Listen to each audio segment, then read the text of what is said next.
Quero ver você responder essa perguntinha aqui.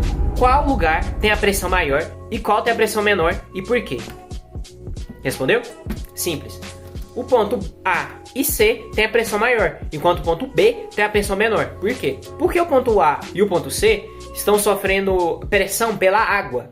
E a pressão que a água exerce sobre aquele ponto é maior do que a que o ar exerce.